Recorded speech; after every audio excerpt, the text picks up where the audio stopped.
नमस्कार दोस्तों, चलिए आपका स्वागत है Shadab school of English and GK GS में। आज की इस मुलाकात में मैं बात करने जा रहा हूँ स्टैटिक जीके को लेकर, जिसमें मैं राष्ट्रपति और उसके कार्यकाल और उसकी विशिष्टताएं क्या हैं उस पर मैं बात करने जा रहा हूँ। तो वीडियो को ध्यान से देखिएगा, पूरा वीडियो देखिएगा। स्टैटिक जीके में इससे रिलेटेड दो तीन प्रश्न अक्सर पूछ लिए जाते हैं, तो ध्यान से देखिएगा और याद रखने की कोशिश करिएगा ताकि आने वाले एग्जाम में, आगामी एग्जाम में आप उस तरह के क्वेश्चंस को सॉल्व कर सकें। अगर वीडियो अच्छी लगे तो लाइक, सब्सक्राइब और कमेंट करना बिल्कुल नहीं भूलिएगा, अपने दोस्तों में शेयर करना बिल्कुल नहीं भूलिएगा। तो चलिए शुरू करते हैं। जैसा कि मैंने आपके सामने लिख रखा है, एक तरफ मैंने राष्ट्रपति के नाम लिखे हैं, उसका कार्यकाल लिखा है और फिर उसके बाद मैंने उनकी विशिष्टताएं लिखी हैं। तो एक एक करके इनके बारे में जानते हैं। देखिए, सबसे पहले राष्ट्रपति जो बने थे वो कौन बने थे? डॉक्टर राजेंद्र प्रसाद, जिनका कार्यकाल बताया जाता है 1950 से लेकर 1962 तक, और ये भारत के प्रथम राष्ट्रपति थे। लेकिन हाँ, आपको पता होना चाहिए कि राष्ट्रपति का जो प्रथम चुनाव हुआ था वो 1952 में हुआ था। तो निर्वाचन के आधार पर जो डॉक्टर राजेंद्र प्रसाद जी राष्ट्रपति रहे वो 1952 से लेकर 1962 तक। लेकिन हाँ, जब गणराज्य घोषित किया गया 26 जनवरी 1950 को, तो उस समय राष्ट्रपति चुना किनको गया था? डॉक्टर राजेंद्र प्रसाद को। इस वजह से उनके कार्यकाल को 1950 से 1962 बताया जाता है। उसके बाद दूसरे राष्ट्रपति जो बने डॉक्टर एस राधाकृष्णन, 1962 से लेकर 1967 के बीच रहे।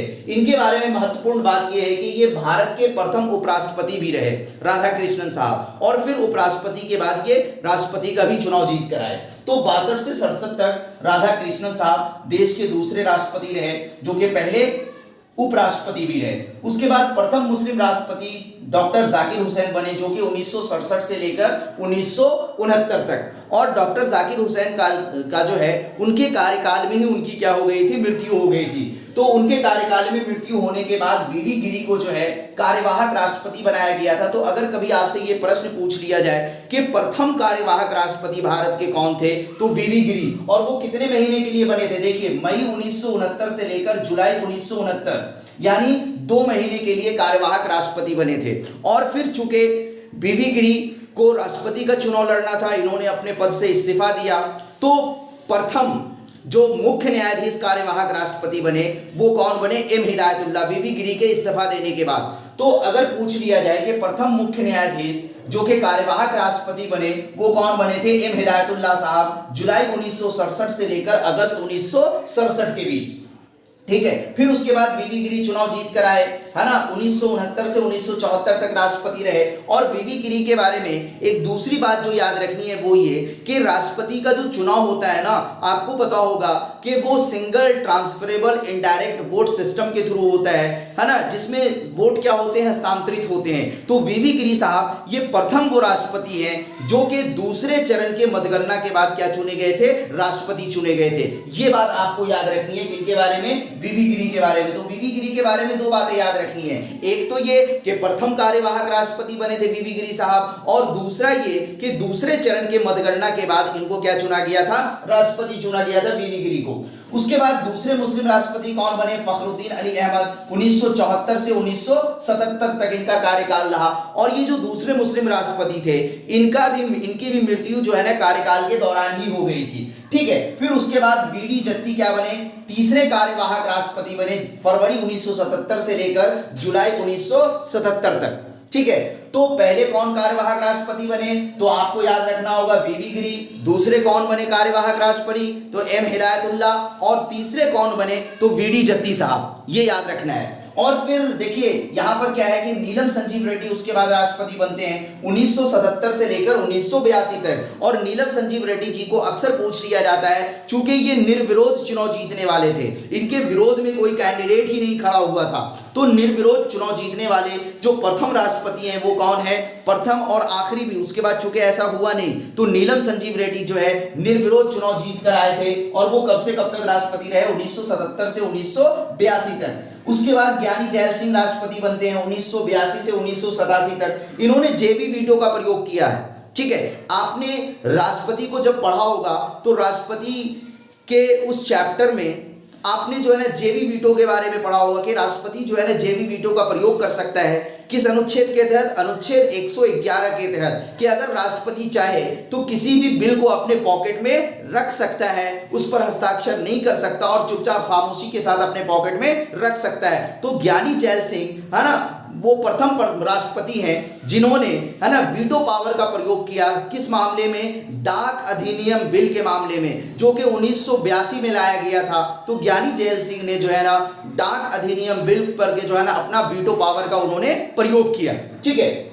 उसके बाद आर वेंकट रमन 1987 से 1992 तक राष्ट्रपति हुए। और आर वेंकट रमन के बारे में याद रखना है कि ये सबसे ज्यादा उम्रदराज राष्ट्रपति थे, है ना, सर्वाधिक उम्र में इन्होंने राष्ट्रपति का चुनाव जीता था, आर वेंकट रमन। उसके बाद डॉक्टर शंकर दयाल शर्मा जी आए, 1992 से 1997 में ये राष्ट्रपति रहे, है ना। और इन्हीं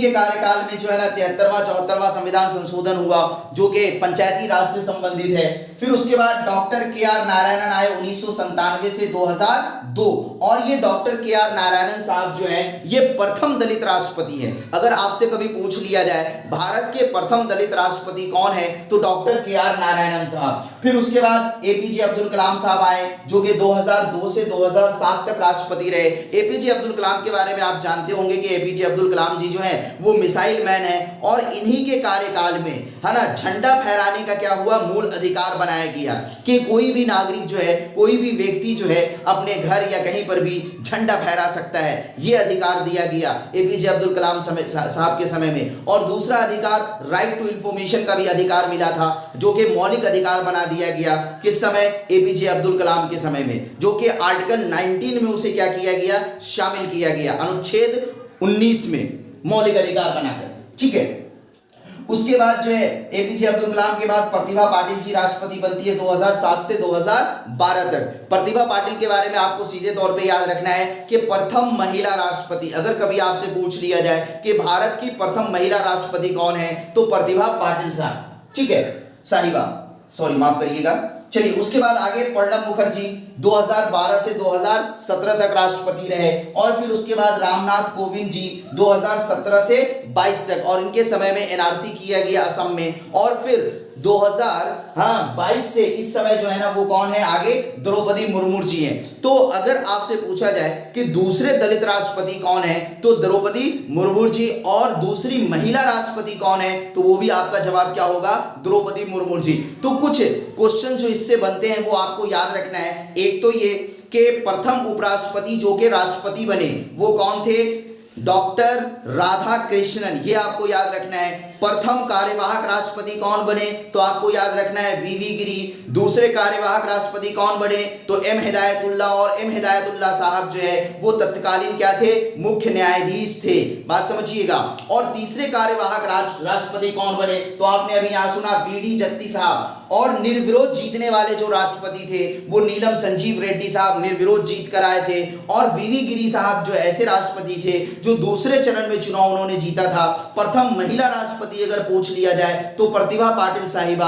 अगर प्रथम दलित राष्ट्रपति पूछ लिया जाए तो के आर नारायणन साहब। इस तरह से आपको कुछ फैक्ट्स ये याद रखने हैं जो कि एग्जाम में अक्सर पूछ लिया जाता है। उम्मीद कि आपको मेरी ये वीडियो अच्छी लगी होगी, तो सब्सक्राइब कर लीजिएगा, बेल आइकन प्रेस कर लीजिएगा और इन फैक्ट्स को आप राइट डाउन कर लीजिएगा और अपने दोस्तों में शेयर करना नहीं भूलिएगा। Okay, thank you. आपका दिन मंगलमय हो।